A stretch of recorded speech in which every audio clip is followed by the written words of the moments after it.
Hello and welcome to everyone. आज हम radius of curvature at origin वाले जो केसेस होते हैं उसमें हम न्यूटन्स मेथड्स पढ़ेंगे। तो मेथड्स तो कई होते हैं।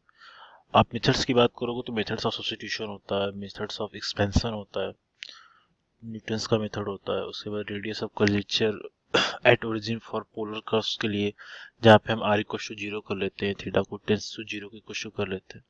तो ये सारी चीजें होती हैं इनिशियल लाइन के लॉन्ग टेंजेंट वगैरह करके करते हैं चीजें।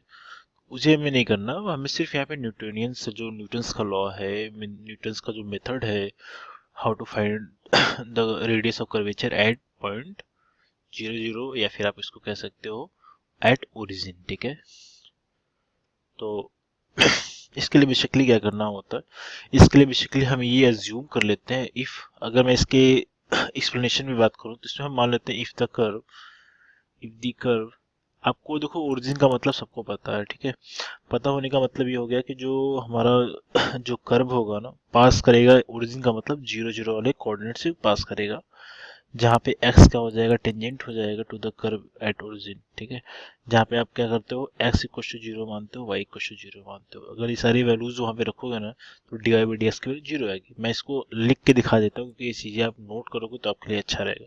मैं लिख लेता हूँ, if the curve passes the origin, that is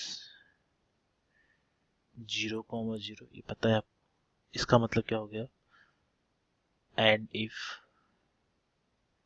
x is tangent, x axis is tangent to the curve at origin, और अगर ऐसा कुछ है तो आपको पता है देन एट क्या हो जाएगा, then at x equal to zero और y इक्वल टू भी जीरो हो जाएगा। अगर ऐसा होता है तो जो आपका वहां पे इंक्लिनेशन होगा, स्लोप होगा, d y by d x की वैल्यू क्या हो जाएगी, ये भी क्या हो जाएगी, जीरो हो जाएगी। इतना चीज तो आपको पहले से पता है, मैंने कुछ नई चीज नहीं लिखी है। ठीक है, अब क्या कर लेते हैं इसमें, अब जो चीजें मैं लिखने जा रहा हूँ वो चीज थोड़ी सी आपको नहीं लिखेगी। इसमें हम मानते हैं अगर ऐसा कुछ होता है तो क्या होता है, देखो मैक्लॉरिन थ्योरम में पढ़ा चुका हूँ आपको। Hence in this case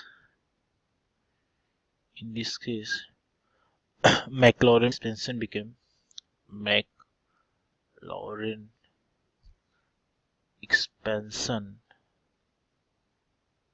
becomes, देखो मैं मैक्लॉरिन्स का थ्योरम ये सारी चीजें मैं करा दिया हूँ। ठीक है, और टेलर्स का थ्योरम, मैक्लॉरिन्स का थ्योरम, इसका एक्सपेंशन इंपॉर्टेंट होता है, मैंने वो चीजें कराई हैं। तो आप इस चीज को भी प्रीवियस वाला यूनिट फर्स्ट में जाके देख लो, क्योंकि यूनिट थर्ड में करा रहा हूँ। यूनिट फर्स्ट में आप जाके देखोगे तो सारी चीजें आपको क्लियर हो जाएंगी। तो इसके अगर एक्सपेंशन की अगर बात करो, जो वाई कुछ लिखा जाता था, तो जब एक्स और वाई जब जीरो रखोगे तो क्या मिल जाएगा, तो फर्स्ट वाला टर्म जीरो हो जाएगा, फिर दूसरा टर्म में क्या जीरो एक्स हो जाएगा, प्लस ऐसे करते जाओगे, जो क्यू होता है Q x square over factorial two कर लेते थे, प्लस ऐसे चलता जाएगा। ठीक है, ऐसे चलता जाएगा। इस वाले जो इक्वेशन में यहाँ पे लिखा है मैक्लॉरिन थ्योरम वाला, इससे हमने कह दिया अगर dividing by x square by two, अगर इसको डिवाइड करते हैं, dividing by x square over two and taking the limit, and taking the limit as x tends to 0, we get limit x tends to 0 to y over x square, मान लिया था क्यों माना था तो क्यों हो जाएगा ये है। ये ऑल अदर जो टर्म्स हो जाएंगे वेनिसेस हो जाएंगे, लिमिट्स सिंस क्या है कंटेन x को लिया है। ठीक है, जो आपके बाकी के टर्म्स क्या हो जाएंगे, खत्म हो जाएंगे। क्यों क्यों ऐसा कर रहे हो, क्योंकि जितने भी टर्म्स आएंगे ना सब में कहीं ना कहीं आपको x दिखेगा। मैं यहाँ पे लिख भी देता हूँ, all other terms vanish in the limit since they contain x।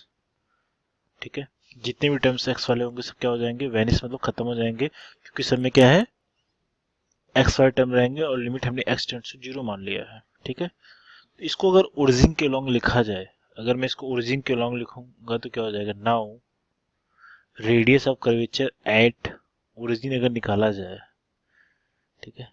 At origin जब निकाला जाएगा तो क्या हो जाएगा, हमें देखो पता था, इसके पहले वाले मैंने चीजें प्रूफ की थी, आपको बताया भी था,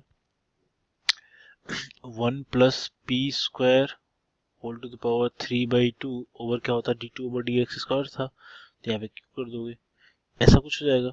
इसके बराबर अगर लिखोगे तो ये हो जाएगा, अगर p की वैल्यू 0 अगर किया जाए तो क्या हो जाएगा, तो ये 1/q आ जाएगा। क्यों, क्योंकि यहाँ पे p को हमने 0 ले लिया है। ठीक है, ऐसा कुछ है।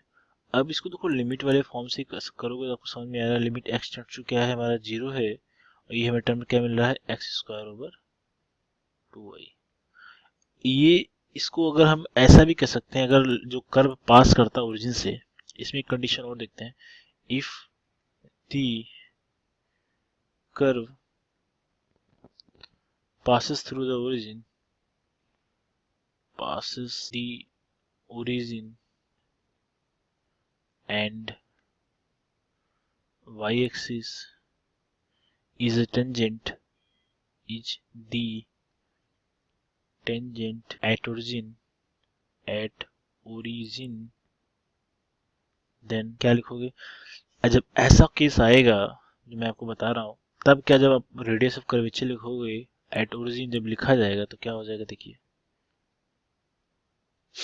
जब इसके लिए लिखोगे तो क्या हो जाएगा, वहां पे x² वाला टर्म बच रहा था, तो यहाँ पे y² वाला टर्म बचेगा, y के टर्म में आएगा।